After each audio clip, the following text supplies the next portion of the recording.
क्या आपने कभी देखा है वो दमकता हुआ चेहरा, उसकी मुस्कान में अपार आत्मविश्वास और आंखों में सपनों का सागर?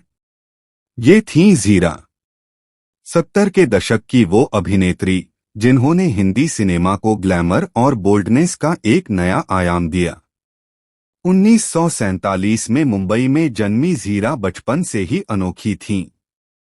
पढ़ाई पूरी करने के बाद उन्हें मॉडलिंग में रुचि हो गई और रैंप से लेकर कैमरे तक उन्होंने अपनी खूबसूरती और आत्मविश्वास से सबका ध्यान अपनी ओर खींचा।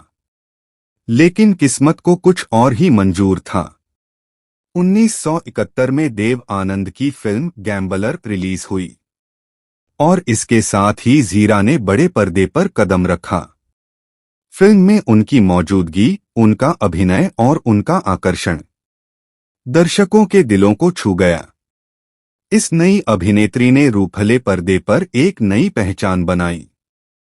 फिर एक ऐसा दौर आया जब ज़ाहिरा ने एक के बाद एक फिल्में की, जहरीला इंसान, धर्मात्मा और भी कई फिल्में, जहां उनका ग्लैमर्स और बोल्ड अंदाज चर्चा का विषय बन गया।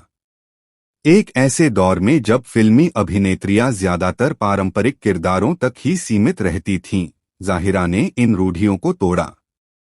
वह निडर और आत्मविश्वासी थीं और यही उनकी असली पहचान बन गई।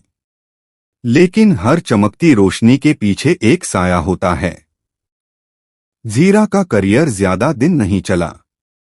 धीरे धीरे बड़े बैनर वाली फिल्में उनसे दूर होने लगीं और नए चेहरों ने इंडस्ट्री पर कब्जा कर लिया। ज़ीरा का सफर थमने लगा और धीरे धीरे वह पर्दे से गायब हो गईं।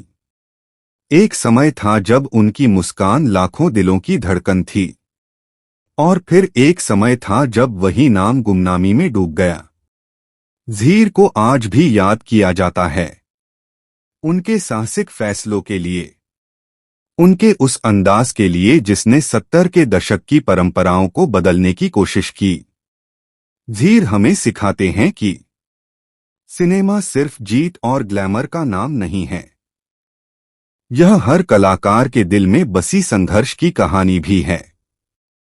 ज़ीर एक ऐसा नाम जिसने भले ही कम समय के लिए बॉलीवुड को नई परिभाषा दी। ग्लैमर, साहस और यादों की एक अमर कहानी बन गई। कभी कभी अधूरी कहानियां गहरी छाप छोड़ जाती हैं और ज़ीर की कहानी उनमें से एक है। अगर आपको वीडियो पसंद आए तो कृपया लाइक करें और चैनल को सब्सक्राइब करें।